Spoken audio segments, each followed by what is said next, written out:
not only in the Carolina Panthers, not the 12th man flag, but any piece of material by a certain size to a certain size, because it obstructs other people's views.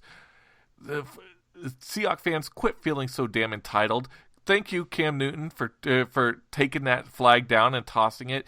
And it wasn't actually, he didn't take it from a 12. He took it from another woman who grabbed it from somebody, tried to give it security. Security didn't care. So he just dangled it in front of Cam Newton's face. And what's Cam Newton going to do? He's going to have to get that thing out of my face. Grab it, toss it down on the ground. He's done this before. He's done this. This is his thing. He'll find an opposing thing, and if it's there, he's going to grab it. So okay. Who cares? Fair enough. Hey, that's just if you 12s, if you want to get petty about that kind of stuff, forget you. What's the point? Why are you doing this? Why even get so emotional about things like a 12 flag? We know what we are. You don't need to you don't need to get all butthurt about that kind of stuff. Now, if Cam Newton was sitting there wiping his rear end with it and then sending it back up into the stands, that'd be a whole nother issue. But that's not what he did. That would have been great. So, I mean, look, you guys, you got your Super Bowls, Nash. That's it. I feel like you had your run, and it was a good time. And now it's time to move on. I'm glad Russell Wilson came back down to earth. We saw him for what he was, Whose pick six is that? It's Russell Wilson's pick six. That's how this game went. So, whose loss is that? It's Russell Wilson's loss. It's Russell Wilson's loss. Yeah. So good. I think this team needed a little humbling, and I honestly believe the Super Bowl winner is going to come out of the NFC. That was and that's one thing you can also be proud about. You're playing a tough Carolina team that's good at all facets of the game. So, at least you lost to the probable eventual Super Bowl champion. Yeah, probable, I would say yes. But Arizona is still a very formidable team, and they are very good. And it's going to be a very good matchup. Whoever wins in the NFC is going to be the Super Bowl champion, hand down. I think we can both agree on that. Yeah, it's pretty. What's going on in the AFC is not pretty. Let's move on, because I don't really want to talk about this gut-wrenching game. I'm already starting to feel sick. But I will say, Jermaine Kearse had a great game. 11 receptions, 110 yards, 2 touchdowns on 15 targets, and he's a free agent at this point. At this point, he could sign with any other team. And they need to bring him back. Seattle doesn't have good clutch receivers. They need all the decent receivers they can get. I think we got a lot of good receivers, but I think that the Kearse, Baldwin, Lockett thing is a formula you don't mess with. You make sure that you bring him back, even if it's at the tune of about $4.6 million a year, which is what I'm estimating his worth to be at this point. We got a crud ton of things here really quick. From Colorado, eat chide and die is a dive. Get the F out of here. I don't know exactly what that means.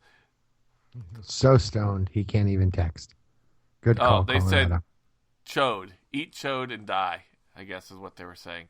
Oh, to me? I guess so. Or just to us in general? I don't know. Good. Have another bowl on me, buddy. This from Texas. Hey, wait. I just want to say this. Those are Denver fans for you. That's the level of intelligence they have. This is from College Station, Texas, I'm guessing. The Rite Aid Overmat. From the 816. Blue Springs, Missouri.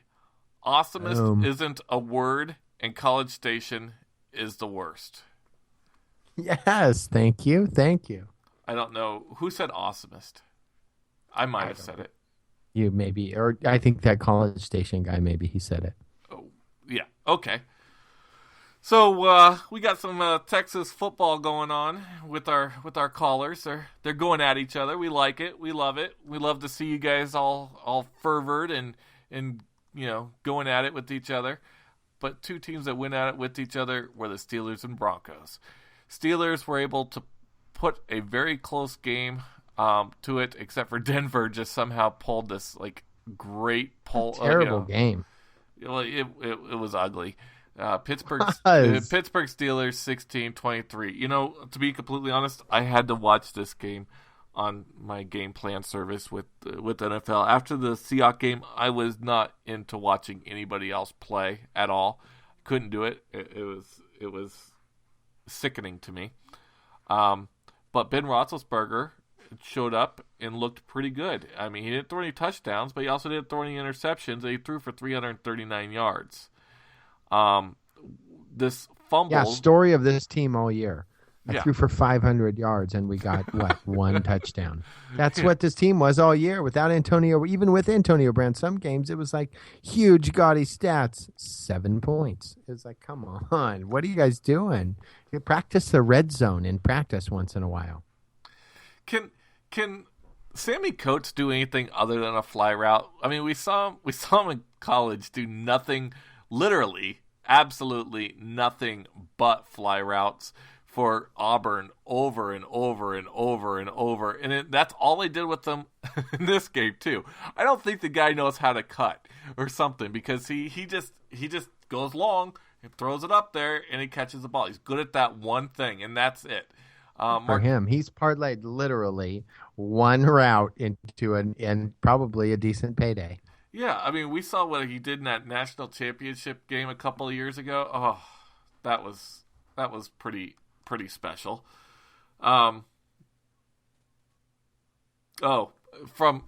Okay.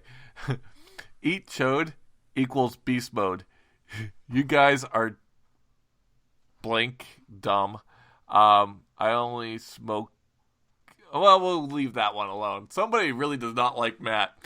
Of course, it's a Denver fan. Of course he doesn't like him. You know what I thought about watching Denver play this game? This is like if the NFL had an old person's league, right? This is like the PGA Tour. What is the old person's part of the PGA Tour? That's what I feel like watching Peyton Manning. It's like, dude, why are you still playing football? Is what I don't understand. And now he's going in to take on the Patriots too. This is what it's literally going to be like the old version of the the old timey version of the NFL, right? The retiree league. This is the all-star league here of two quarterbacks who used to be good. And the sad part is they're going to duke it out only to go to the Super Bowl and get ass raped by anybody in the NFC.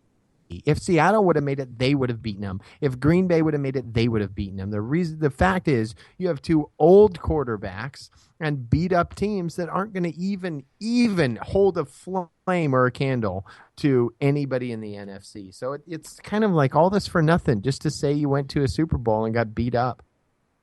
Yeah, no, you're and right. He needs to go. It's ugly even watching him throw the ball. It's ugh. After about his 30th pass, everything was just his arm. It's like literally he's putting a shoestring and bubble gum on to keep his arm attached to his body. That's how bad this guy's. For real, there is not enough HGH bad. in the world to get this guy young again. Okay, let me just tell you something. They should just let him use HGH because it'll just make him like a normal 45-year-old guy instead of appearing to be 89 when he's out there on the field. I just don't. It's just brutal. I'm glad that the dynasty for both of these, the streak of winning is finally over. Because after this year, dude, it's done. Both of those teams, I say, neither one of them make the playoffs next year. Okay. Well, Peyton Manning, this is set up for a storybook finish. It's one more Brady versus Manning to go to the Super Bowl. We've seen it time and time again, not only through his time with Indianapolis, but it seems like these two careers are so interlinked. It's like peanut butter and jelly, or Tom and Jerry, Batman and Robin. These two guys, well, you won't be able to say one name without the other. And here we are at the end of Peyton Manning's career, probably going to be watching his last game this week or in the Super Bowl, one of the two. We don't know yet. However, statistically, and I'm not going to go ahead and try to predict this game. Statistically, it's in Manning's favor to win this game, according to all the things that are out there right now. But it is an interesting scenario. I think Denver wins with that defense. I think is what does it. right? And they're pretty healthy. You got a decent defense. You saw them. That was the difference in this game. That fumble they recovered, forcing the turnover. This is a solid defense. Even with Noodle Arm back there, you can still have a really good defense and get the ball and hand the ball off, right? They could have anyone. Kubiak could go in and hand the ball off and be okay. So, and they had good run game in this. I mean, they had a really good running game when it counted in this game, and that made the difference. So I think they do the same thing to the New England Patriots. Okay. Percent chance that Peyton Manning tries to come back next year. God, you'd have to hope it was 0. This is just sad. It's sad at some point when these guys want it. Don't turn it into a Brett Favre. And even Favre could actually play at the end, but it's I think Brett Favre could throw better than Peyton Manning at this point. He definitely could. He could now. That's he what could come back into the league and throw better now. This is what, are they going to, at what point are you going to say, no, Peyton, we're not going to let you wheelchair out onto the field and play. We're just not going to do that anymore. Stop the madness. Just end it. I don't understand why they don't end it sooner. I got to give it up for Megatron. It's like, dude, you could make as much money not getting beat up and go announce, get your ESPN probably has a seat with your name on it. Just go do that. What's the problem? You can go do anything you want at that point and make more money and not get beat up. What's the holdup here? Here we are with Peyton Manning at the end of his career, and I'm going to be tuning in just to see the finality of not only Peyton Manning and his career, but the end of possibly the Denver Broncos' ride to prominence. If Peyton Manning is not on that team, Brock Osweiler with that team is only an 8-8 type of team. It's not going to be a whole lot better. And then with Kansas City and things in the AFC West shaping up and getting better. Oh, it's gonna be a miserable few years for the Denver Broncos. However, the Pittsburgh Steelers do have some things to be excited about. Ben Roethlisberger looks like he can go another 3 or 4 years if he can remain healthy in the pocket. But Martavius Bryant is looking to be, another top tier receiver. He reminds me a lot of Andre Johnson. He's got a very similar skill set, very similar way of moving, and playing the ball at the highest point. I think that Martavius Bryant is going to have a very long, healthy career. But with these two teams, I think that the biggest story of the game was probably the Fitzgerald, and I keep screwing his name up, Toussaint? I don't know. Tucson. The guy who freaking fumbled the ball for the Pittsburgh Steelers, which basically ended their season. That was probably the biggest game changer, and it could have gone the other way had that one play not have occurred. And each game we have one major play that was the telling tale. In the first game, it was your fumble with Nile Davis. In the second game against the other NFC opponents, the Green Bay and Arizona game, that was the Larry Fitzgerald, old man just doing his thing. In the Seattle Carolina game, I would say that the biggest play of that game was the pick six right in the second minute of the game. It really set the tone for Carolina to trounce them the entire first half. And then that Denver game, and 3 of those 4 games were turnovers, and turnovers are what hurts you in the postseason, as it hurt at least 3 of those 4 teams very detrimentally. We're at the end of our show, Matt. Do you have any closing thoughts? No, Carolina wins it all. That's it. It was a great weekend of football. Glad it's winding down. We get to, and last thing, 1-2 and 1-2 in each of them. No upsets here. The 1 and 2s go. They are who we thought they were. For the most part, I predicted 2 of the games wrong, but I'm still 6-2 in the playoffs, and I think I'm going to end up with not losing any more games as we get through because they're starting to look pretty obvious to me. But with that, I'm Nash. And I'm Matt. And you have heard NFL Talk, a very sad version of it, but yet it's over. Good night. That was NFL Talk Late Night from Jock Journal with the biggest morons in the country. If you aren't asleep already, it might be time to get to bed. However, I'm sure most of you are still looking for me on Ashley Madison.